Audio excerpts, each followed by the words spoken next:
Welcome to this program in the Our Finger Lakes History Series. I am Seneca County historian Walter Gable. As February is Black History Month, in this program I'm going to deal with the plight of certain freedom seekers who settled in the Finger Lakes before the Civil War. You may well have learned about fugitive slaves or runaway slaves when studying U.S. history leading up to the Civil War. Today, the politically correct term used to refer to those runaway slaves is freedom seekers. In this program, I'm going to focus on just a few of these freedom seekers in the greater Finger Lakes area so as to give you some idea of what prompted them to settle here in the Finger Lakes rather than proceeding north to live in Canada.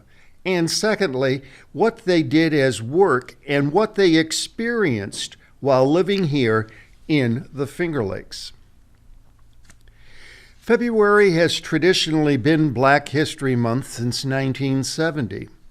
To be politically correct, we should probably call it African American History Month. But I shall bow to common word usage and refer to it as Black History Month in this program. For some preliminary comments, I will be using the term Underground Railroad in its broadest meaning, referring to any kind of anti-slavery activity.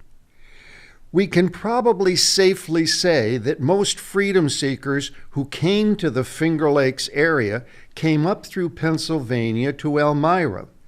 At Elmira, they probably were aided by John Jones, whom I'll be talking about. The Fugitive Slave Act of 1850 made it illegal to give any kind of aid to a runaway slave. So Underground Railroad activities, in the narrow meaning of the term, usually were done in secret. However, although it was a secretive operation, historians in recent years have gleaned much information about this Underground Railroad activity by studying census data, subscriptions to various anti-slavery publications, looking at information in probated wills, and so on. These documents have helped to give us some real insight into how extensive the Underground Railroad activity was in the years before the Civil War, that many people were openly defying the Fugitive Slave Act of 1850, apparently believing that there was a higher moral law that must be followed. This map shows some of the routes that freedom seekers took through New York State. If you look in the center, you will see a route that comes up from Pennsylvania along Seneca Lake. Once the freedom seekers reached the Geneva, Waterloo, Seneca Falls area, they had the options of proceeding straight north to Pulteneyville or proceeding west to Rochester or even east to Auburn and Syracuse. From these cities, the freedom seekers would cross Lake Ontario to Canada. John W. Jones of Elmira is a vital figure in Elmira's 19th century history. That is because of his being so important in two different 19th century events. One, the Underground Railroad, and two, the Confederate prisoners at Elmira during the Civil War. In this program, I'm going to focus on his pivotal role in the Underground Railroad before the Civil War.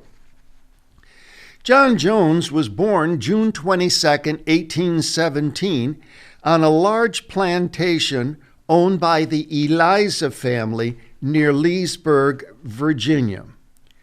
John was born into slavery, with both parents being slaves. His father was sold by the Eliza family before John was born. Apparently, John had a very happy young life, gaining the favor of his mistress owner. It wasn't until he was 12 years old before he was put to work in the fields with the other slave men. As his mistress of the Elisi family was nearing her death, on June 3, 1844, John W. Jones escaped from the plantation. He was probably motivated by the fear of his future status once his white mistress died, and he had a new white master who might now have not such a favorable care for John. John told his mother that night that he was going to a party, but what he was really doing was escaping, becoming a fugitive slave or freedom seeker. John somehow gathered up a pistol and joined with his 2 half-brothers and 2 other men from nearby plantations. It was a difficult and dangerous task that they were undertaking, traveling 300 miles to get to New York State. They expected they would have to walk that entire way, traveling at night typically about 20 miles, following the North Star. As suspected fugitive slaves, it is very possible that they could be apprehended on the way. In other words, they had to be prepared to dodge slave catchers all the way. The 5 freedom seekers had only a few miles to walk to cross northern Virginia into Maryland. In Maryland, they likely had to dodge slave catchers. Then several miles more, and they crossed the Mason-Dixon line separating Maryland from Pennsylvania. Once they crossed that line, they were in the free North. But they needed to travel still further north into New York State at least to get to an area where they could feel relatively safe and not have to worry about slave catchers constantly possibly being after them. In Pennsylvania, John Jones and the 4 other men followed a typical Underground Railroad through Harrisburg and Williamsport and continuing north following a route that is today Highway Route 14. When they crossed the Pennsylvania border into New York State on July 4, 1844, the exhausted men snuck into a barn to sleep. John Jones was keeping guard as the others rested. He sat down with a shotgun on his lap. Later that same night, the owner of the barn, his name was Dr. Nathaniel Smith, discovered these freedom seekers. Smith and his wife Sarah were allies to the abolitionist movement, and they invited the 5 men into their house. There they were served a warm meal of biscuits with butter. It was on July 5, 1844, that the 5 men made it to Elmira, New York. That means it took them almost 5 weeks to make the approximate 300 miles from their plantation near Leesburg, Virginia, to Elmira. I've been taking some time to trace the route taken and the ordeals that John Jones encountered as a freedom seeker because it was the typical situation and route for the other freedom seekers I am going to discuss in this program. It was difficult for John Jones to get to Elmira, but imagine Jones arrived in Elmira with only $1.46 in his pocket. That would be the equivalent today of less than $60. Also, remember incredibly, he could not read or write, a reality that was typical of most slaves on plantations. He did find work, working at various jobs and making some money. Unfortunately, he tried unsuccessfully to get into 2 different schools. Then he befriended a 14-year-old boy who taught John how to read, to be able to begin to read and write. Then a local judge by the name of Ariel Standish Thurston arranged for John to attend the winter session of a school, and the next spring John was employed as a janitor at Thurston's wife's female seminary. In 1847, John Jones was appointed sexton of the First Baptist Church. A church sexton is the church custodian charged with keeping the church and the parish buildings prepared for meetings, excuse me, caring for church equipment, and performing related minor duties such as ringing the bell and digging graves for parishioners to be buried. With his job as sexton at First Baptist Church, including digging graves and his digging graves at 2 other cemeteries, John Jones earned enough money to buy the yellow house next to the church for $500 in 1854. That house no longer exists. But this house had a prime position along the railroad tracks in Elmira, thus serving as a good safe house or station master on the Underground Railroad. Here you see some specifics of this 1850 fugitive slave law. The tensions between North and South over slavery became intense in the 1850s. The South feared that the growing populated North and the growing West would leave the South politically outvoted in Congress. Remember, this was the time when many churches in the North were being divided over taking a strong stand against slavery. So this was adding to the Southern alarm. To avert a full break in 1850 between North and South, Congress passed a series of laws as a basic package that became known as the Compromise of 1850. The North got some things they wanted, such as California being admitted to the Union as a free state. The South got some things they wanted, such as this much stronger fugitive slave law. Note in these provisions how very difficult it was for a freedom seeker who was accused to be able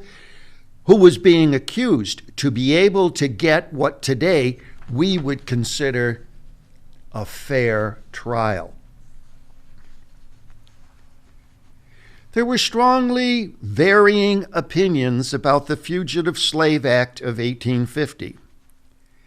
It is easy to think of the obvious strong differences between North and South regarding slavery issues. But even in the North, in communities in the North, there could be strong differences about this Fugitive Slave Act of 1850.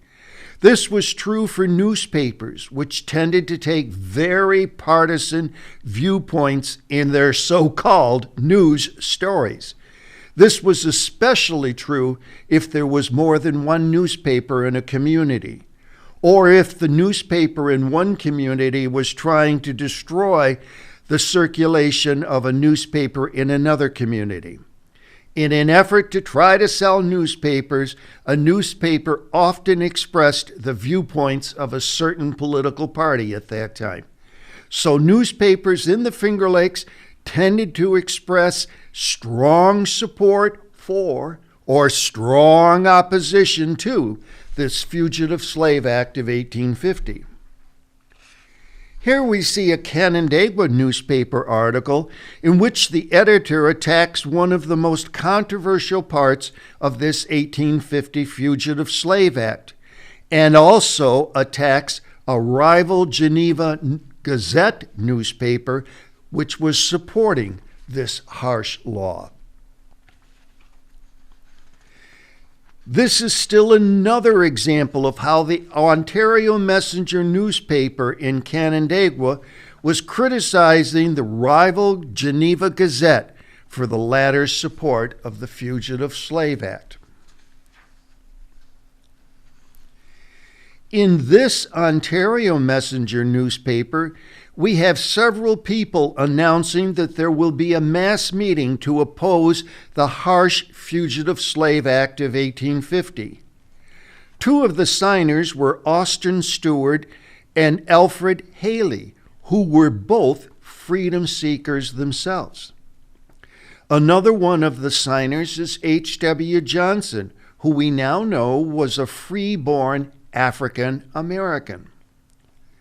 Although not himself a freedom seeker, Johnson is an example of how blacks supported fellow blacks, who were freedom seekers. Now, getting back to John Jones, the Underground Railroad became very active because of that despised Fugitive Slave Act of 1850 that had been passed by Congress and signed into law by President Pierce as part of the Compromise of 1850. John W. Jones was the person chiefly responsible in Elmira for helping over 800 documented freedom seekers proceed from Elmira north in New York State or all the way to Ontario, Canada.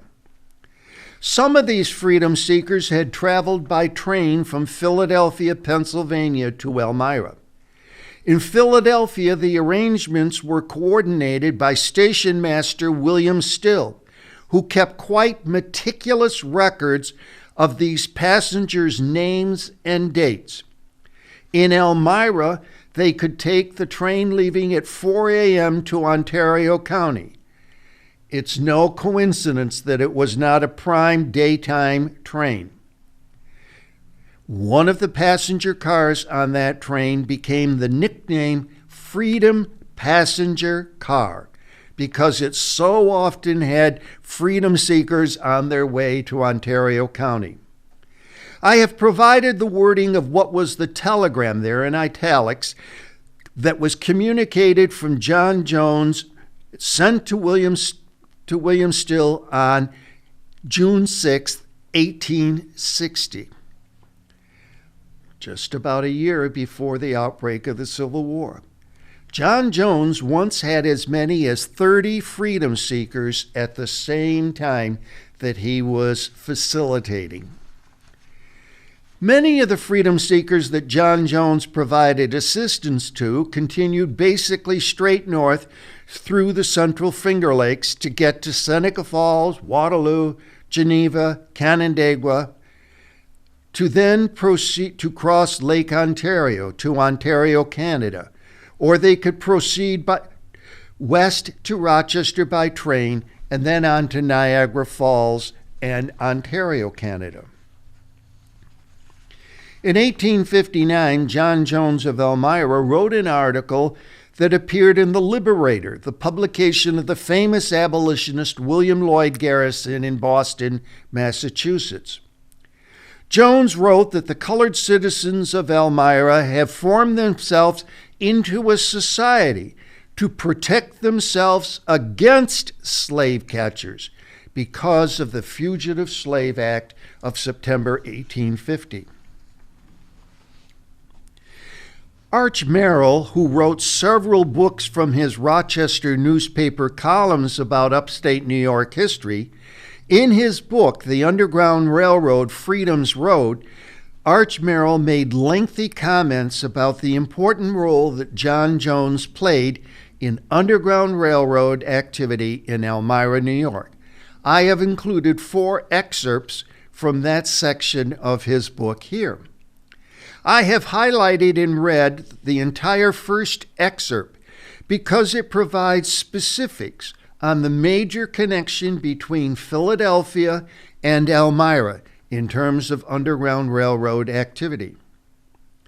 In the second excerpt, Merrill is emphasizing how John Jones had many allies in Elmira. He wasn't acting alone by any means. In the third excerpt, the point being made is that Jones had the cooperation of the baggage men on the railroad line, enabling hundreds of freedom seekers to continue on to their destination of freedom in Canada. In the last excerpt, Merrill is suggesting something that doesn't get fully enough reported in accounts of how station masters helped freedom seekers. So often it is the male that gets mentioned, when the reality is that it was the lady of the house that did the cooking for these freedom seekers. The lady of the house was also involved in cleaning bedding and so on for those freedom seekers. So he was famous for helping with the Underground Railroad. But the rest of the story, he didn't stop with just the outbreak of the Civil War and no longer a need for the Underground Railroad. During the Civil War, he was responsible for the digging of the graves of Confederate soldiers who died in the Elmira prison camp. John Jones' home today is the John W. Jones Museum of the Elmira College properties. The museum highlights the history of African Americans who settled in New York and the activity of many local abolitionists, emphasizing Elmira's role as the only regular agency and published station on the Underground Railroad between Philadelphia and St. Catharines, Canada. It also explores Mr. Jones' community involvement and his relationship with his contemporaries. Now to shift from John Jones in Elmira to Thomas James in Seneca Falls. Here you see the home of Thomas James as it looks today. The vinyl siding covers the original brick house as it was when Thomas James lived there. The front of the house contains an enclosed front porch that didn't exist when Thomas James lived there. But the basic features of the house otherwise are as it was when Thomas James owned the house. The house even contains the original hewn wooden beams in the cellar that support the main floor of the house. We are so accustomed to thinking that all freedom seekers went to Canada to live, but several did settle rather permanently in the Finger Lakes. John Jones and Elmira, other parts of New York State as well. Thomas James settled in Seneca Falls and became a rather prosperous barber and owner of several properties in Seneca Falls. He was probably trained as a barber, cutting the master's hair on the plantation. Historians are not sure of the year of Thomas James' birth. It is believed to be either 1813 or 1814. We know he purchased a home in Seneca Falls in 1842. In 1843, he became a member of the newly formed Wesleyan Methodist Church, an anti-slavery church that welcomed black and white members here in Seneca Falls. His house was right next to the railroad line and railroad station, so we could easily provide help as needed for freedom seekers trying to get onto the trains in Seneca Falls to head to Rochester. The italicized quote emphasizes that Thomas James is the very epitome of what the Underground Railroad was all about. His house has been placed on the National Underground Railroad Network to Freedom. Here I have provided some U.S. Census data for the Thomas James household in 1850 and 1860. There are some obvious inconsistencies in this census data. If you look at the very right of the data, you will note that in the 1850 census, the place of birth for Thomas James is listed as unknown.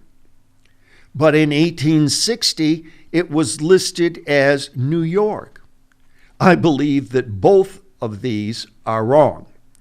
Thomas James probably didn't give his place of birth in 1850 because he was a runaway slave and didn't want his place of birth listed, not even as a state. Clearly, the 1860 listing is wrong, as he was not born in New York. But also look at the column listing the value of real estate that he owned.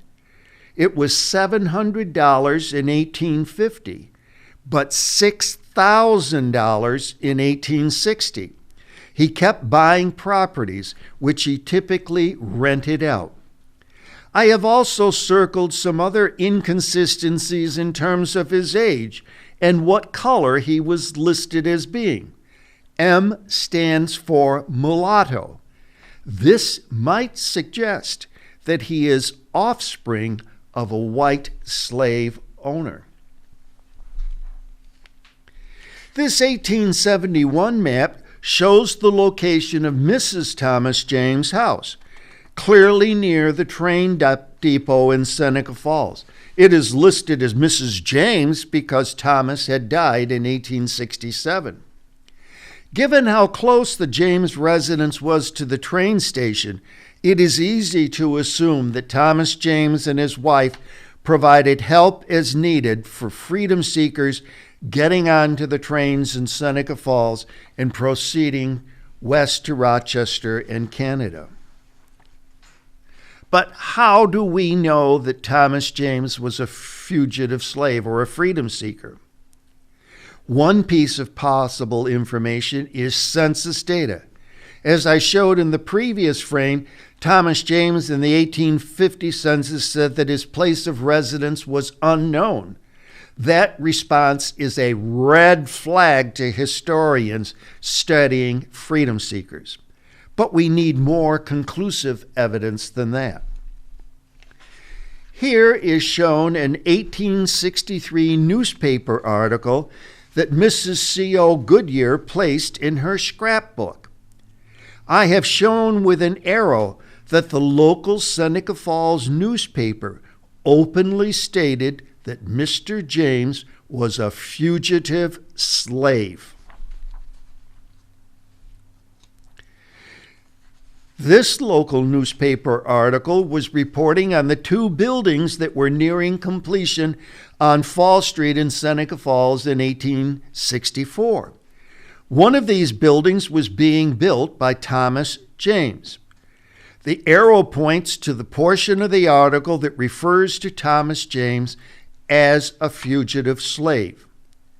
Let me also add that he was known as a trustee of the Wesleyan Methodist Church in Seneca Falls, this biracial anti-slavery church. Here I am pointing out the 3-story brick building that Thomas James was having built, referred to in the previous article. It's at the corner of Fall and Cayuga Streets. That building still stands today, although it has a gray stone laminate covering the exterior.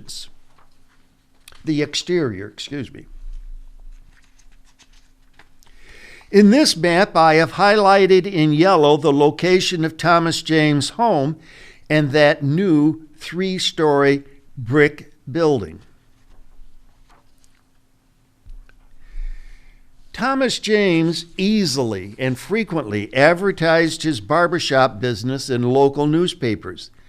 The top one in 1885, before he had the James Block built. The bottom one shows the James Block location. Even though Thomas James was well known and well respected in Seneca Falls, his life was not easy. This 1845 newspaper article recounts how when Thomas James went one night on business to a house near Geneva, he was set upon by 5 whites. He was wounded and bleeding profusely. I may be stating something that should be obvious, but I need to state clearly, not every white person in the Finger Lakes area at that time was anti-slavery. Many whites felt that blacks were inferior, and at least mentally inferior to whites. So what happened to Thomas James when he got outside of Seneca Falls and Waterloo helps to illustrate how precarious it must have been for many African Americans in the Finger Lakes region. They likely lived in constant daily fear that some prejudiced white person or persons might go so far as to physically beat up any black that they encountered. This is how a Seneca Falls newspaper reported the death of Thomas James in 1867. Note how in this first sentence he is referred to as a well-known colored citizen. Note also in the next to the last sentence he was an enterprising man and had accumulated quite a handsome property. In Seneca Falls, for many years prior to the Civil War, we had two freedom seekers who were barbers. Thomas James, who I've talked about, he owned several parcels of property. His house is on the Underground Railroad network to Freedom. The other barber was Joshua Wright. Here we have a very interesting tale that shows how strong abolitionists were even willing to send local lawmen to a slave state in an effort to rescue blacks from being sold into slavery. It deals with an 1857 incident in Geneva. The newspaper article tells how a Mr. Walker and a Mr. Lay of Geneva went to Kentucky in search of two Negro boys that had been kidnapped basically in Geneva. Walker and Lay rescued John Haight, one of the two kidnapped black youths, from what was called a slave pen in Louisville, Kentucky. The other black youth, Daniel Prue, had escaped on the way to Kentucky. He escaped in Ohio. This slide tells in detail about how this all happened. The first red highlighted wording tells us that Daniel Prue was 20 years old in 1857. He was living in Geneva, the son of a fugitive slave. He met a man named Van Tuyl, a 21-year-old man of a prominent Penn Yan family. In the next section, we learned that Van Tuyl promised Daniel Prue that Prue would get a good job with a Van Tuyl relative in Columbus, Ohio. So they start out. I draw your attention to the very last paragraph.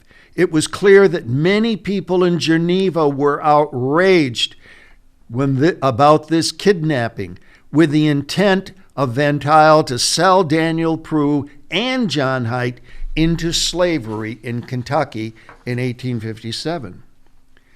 Prue was rescued. Prue would later serve in the Union Army during the Civil War and receive a discharge for being severely wounded in the arm. So in this case study, we see how freedom seekers and even manumitted or free blacks were not safe at all times in the Finger Lakes. There are several freedom seekers who settled in the Finger Lakes rather than going all the way to Canada. That fact suggests that there were both job opportunities for them here in the Finger Lakes and that there was at least some climate of acceptance for these freedom seekers here in the Finger Lakes. Nevertheless, don't think that all Finger Lakes residents were accepting of blacks here in the Finger Lakes in the years prior to the Civil War. These case study examples give us some insight in what was true here in the Finger Lakes for African Americans in the years prior to the Civil War. Some, like John W. Jones, made heroic major efforts to help other freedom seekers on their way to escape from enslavement. Some, like Thomas James, managed to become very successful businessmen. Sadly, however, there was the reality that many blacks had to deal with the daily reality that they might be mistreated in some way by prejudiced whites simply because they were black. Stories of the Finger Lakes freedom seekers is another important piece of our Finger Lakes history.